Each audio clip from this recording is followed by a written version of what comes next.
On our first wedding anniversary, I overheard a conversation between my husband, Tristan, and his mother, Hillary, that completely shattered my trust in both of them. It was a painful and shocking moment that exposed their hidden intentions to exploit me and my family's wealth. While Tristan and I had just celebrated our 2-year anniversary, I had always considered our relationship to be closer to 4 years, as we had been together for nearly that long, even though the official timeline only counted from our wedding. Our story began when I met Tristan on Bumble, encouraged by my friends to give the app a shot after I had been single for a long time. At first, our relationship seemed promising, but it wasn't without its challenges. Early on, I discovered that Tristan had been engaging in inappropriate conversations with his exes. I found messages that crossed boundaries and included exchanges that were disrespectful to me. This caused a lot of tension and heated arguments between us. I remember feeling that we were on the brink of breaking up, but Tristan reassured me that he would change and that things would improve. He kept his word, and from that point on, our relationship became smoother, and I started to believe we were stronger than before. Soon after, I met Hillary, Tristan's mother. She had been a widow for several years, having lost her husband to a heart attack. While I initially liked her, I quickly realized that the feeling wasn't mutual. Hillary had always been extremely close to Tristan, and as he was somewhat of a mama's boy, this bothered me. He would constantly turn to her for advice, and though I tried to accept it, it sometimes left me feeling like an outsider. Over time, I grew more accustomed to their dynamic, but it always left me feeling a little uncomfortable. I come from a family of modest wealth. My parents are successful business owners, and my brother David and I were raised in a comfortable, upper-middle-class environment. We had everything we needed, and while my parents supported us through college, helped us buy our first cars, and gave us a helping hand in securing our homes, they also taught us the importance of hard work and self-sufficiency. I had always been independent, working hard as a real estate agent and building my career. My brother works as a software engineer, and I'm very close with his wife, Kim, and their 2 adorable daughters. I love spending time with my nieces and cherish every moment I have with them. Tristan's background, however, was much different. He had struggled financially, working in customer support for years, a job he absolutely hated. He would often come home from work frustrated, dealing with difficult customers who took out their stress on him. His dream, he told me, was to become a YouTuber, to travel the world and share his experiences with his viewers. However, his dream was weighed down by significant college debt, which he was working hard to pay off. When our relationship started becoming more serious, I told Tristan about my family's wealth. Initially, he didn't believe me, but after Googling my family, he seemed stunned by the truth. While he mostly accepted it, I often overheard him complaining about how I never had to work for anything. This hurt me deeply because, aside from the support my parents gave me, I worked tirelessly to get where I was in life. I had never relied on my parents to pay for anything beyond my education, and I resented his insinuation that my success was handed to me. When Tristan moved into my house before we got married, he insisted that he wouldn't pay rent or even split the utility bills. I was fine with him not paying rent, as I owned the house, but I thought it was only fair for him to contribute to the bills, since we both used them. Tristan didn't see it that way. He argued that I was wealthy enough to cover everything, and I shouldn't expect him to contribute. After many arguments, I finally gave in. I had to make sacrifices to cover all the bills, which increased significantly now that we were living together. Even after we got married, nothing changed. I continued to pay for everything, from the household expenses to our vacations and even our dates. Tristan would only spend money on himself or his mother, and would buy her expensive gifts like diamond rings or necklaces for no particular reason. He would never get me anything. I remember one birthday when he gave me a Target coupon. When I expressed my disappointment, he told me that since I was wealthier than him, it was wrong for me to expect anything more. This crushed me because I never wanted lavish gifts. I just wanted to feel appreciated. But it became clear that this was something I would never get from him. Over time, I stopped expecting anything from him, but the lack of thoughtfulness still hurt. The turning point came on our first wedding anniversary. I had planned an elaborate day to celebrate. I made him breakfast in bed, treated him to a couple spa session, and then hosted a dinner with our close family and friends. It was a day I had carefully planned to make special for both of us. But when we returned home after dinner and drinks, I overheard a conversation between Tristan and Hillary that completely shattered everything. I was about to join them, but as I approached, I heard Tristan say that I was ugly and that he couldn't wait to divorce me. I froze in disbelief as he went on to say that he would take half of my wealth in the divorce. Hillary, laughing, encouraged him to enjoy the luxuries he had now, while he could. Tristan agreed, admitting that he had only married me because of my family's money. He had initially planned to date me for a few months and then break up with me. But once he learned about my family's wealth, he knew he had to marry me. They clinked their glasses in celebration as they continued to mock me. I was paralyzed with shock and heartbreak. I could hardly process what I had just overheard. I had never imagined that Tristan could speak about me in such a cruel and dismissive way, and hearing it from his own mother made it even worse. In that moment, everything changed. I loved Tristan deeply, and the thought of confronting him about what I had overheard terrified me. I feared that if I did, he would admit the truth, and our relationship would end. I couldn't bear the idea of losing him, even though it was becoming painfully clear that he saw me as nothing more than a way to access my family's wealth. From that night onward, I started spiraling. I couldn't be intimate with him anymore. Whenever he tried to get close to me, I would pull away. He noticed the change and asked me what was wrong, but I couldn't bring myself to tell him the truth. I made up excuses about being stressed from work, but deep down, I was crumbling. The pain was unbearable, and I couldn't stop thinking about how my marriage, which I had hoped would be a lifelong partnership, was falling apart. David, my brother, noticed the change in my behavior. He called to check in on me and, sensing something was wrong, decided to visit for a few days. Having him around made me feel a little better, though I still didn't tell him about the conversation I overheard. One afternoon, while we were chatting on the balcony, we overheard another conversation between Tristan and Hillary. They were by the pool, unaware that their voices could be heard from upstairs. From what I remember, Tristan was venting about how I had stopped showing him affection. He expressed how tired he was of being married to me and couldn't wait to divorce me and take half of my wealth.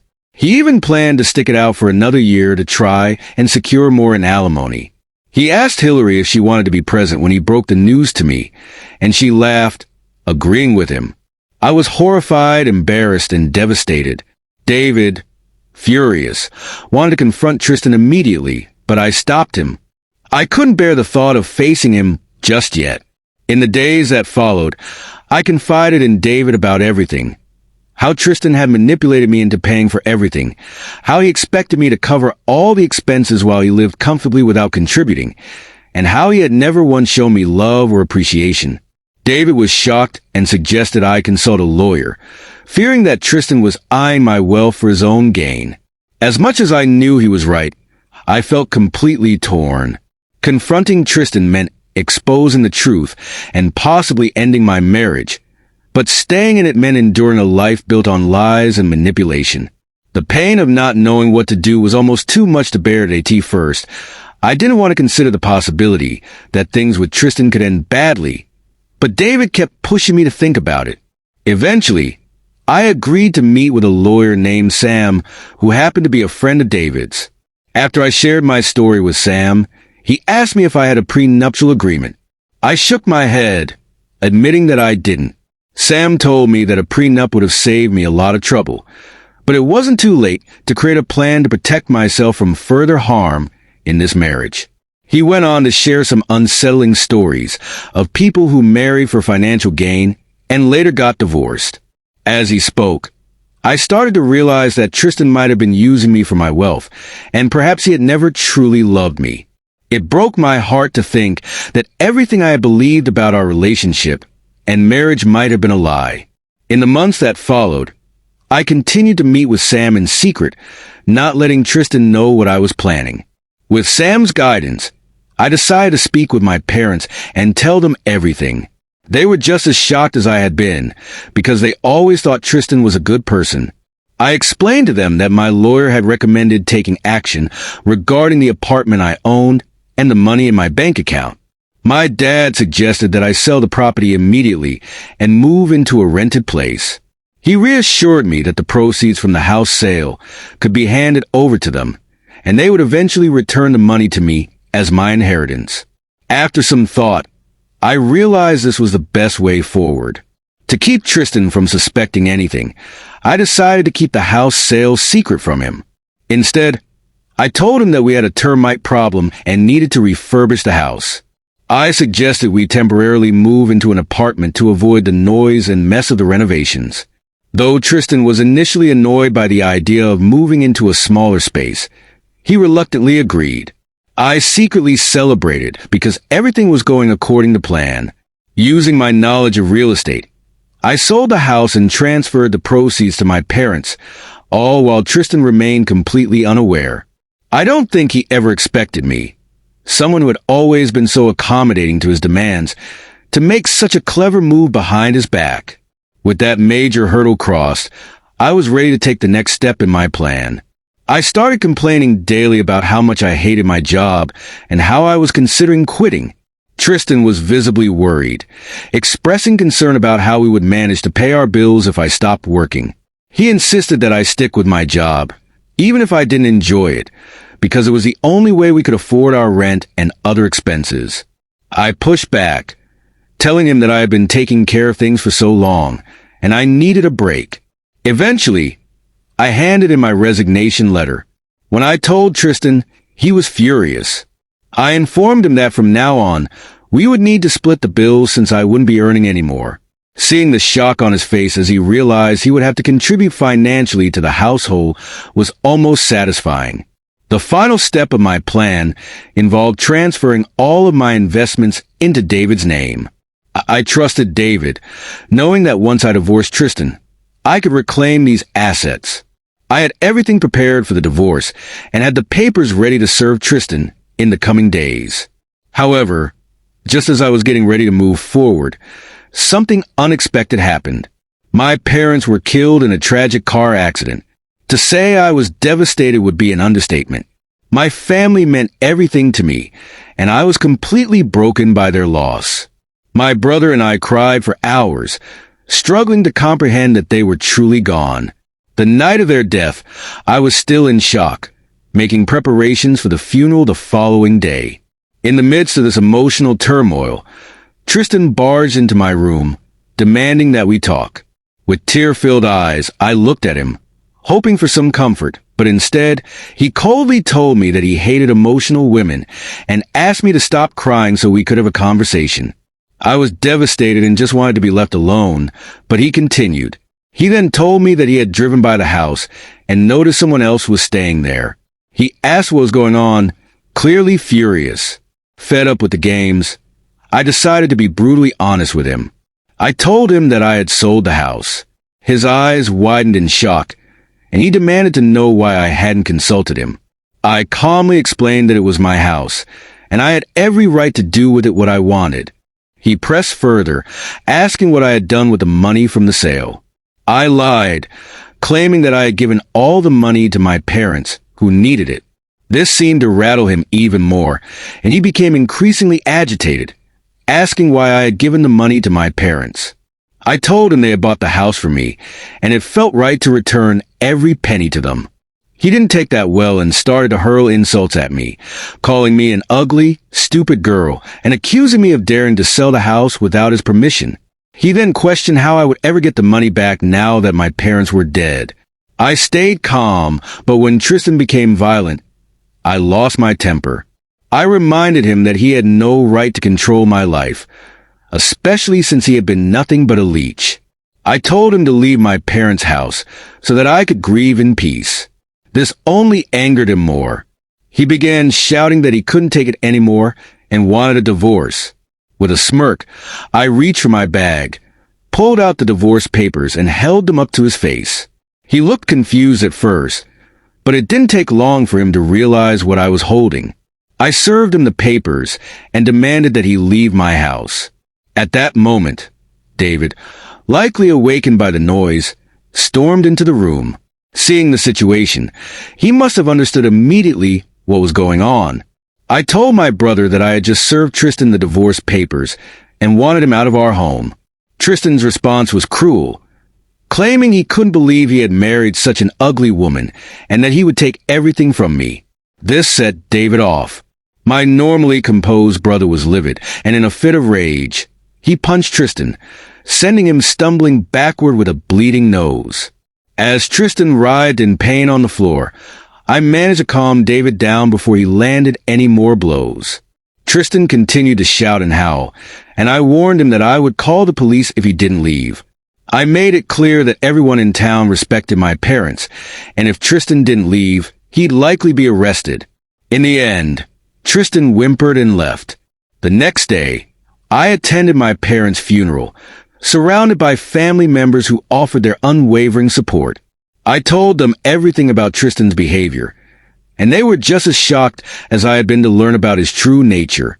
They fully supported my decision to end the marriage. Meanwhile, I began receiving nasty threats from Tristan and his mother, Hillary. She was furious about the house sale and the divorce papers, accusing me of blindsiding her son.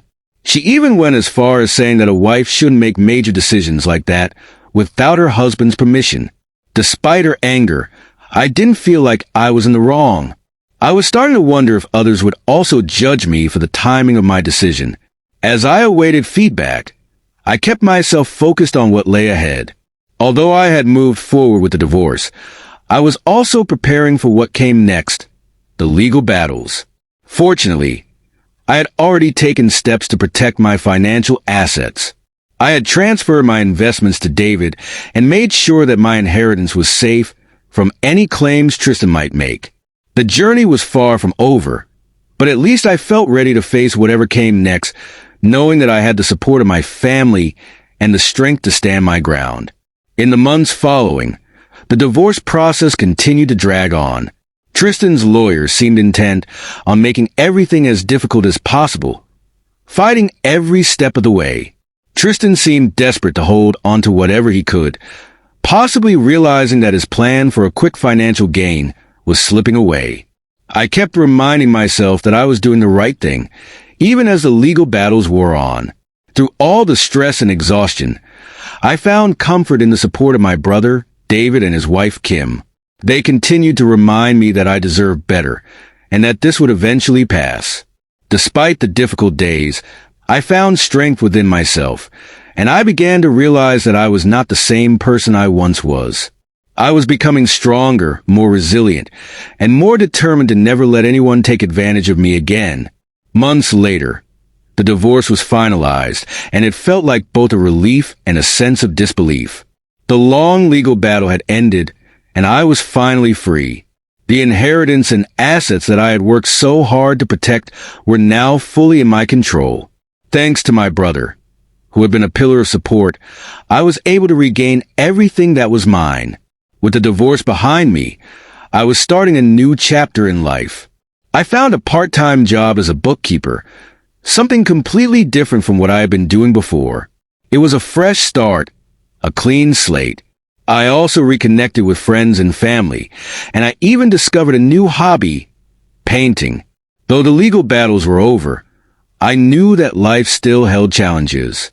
I missed my parents every day, especially now that I lived alone. But I took comfort in knowing that they had loved me deeply and that their legacy would always be a part of me. I was ready to face whatever came next, armed with the lessons I had learned and the strength I had gained from everything I had been through.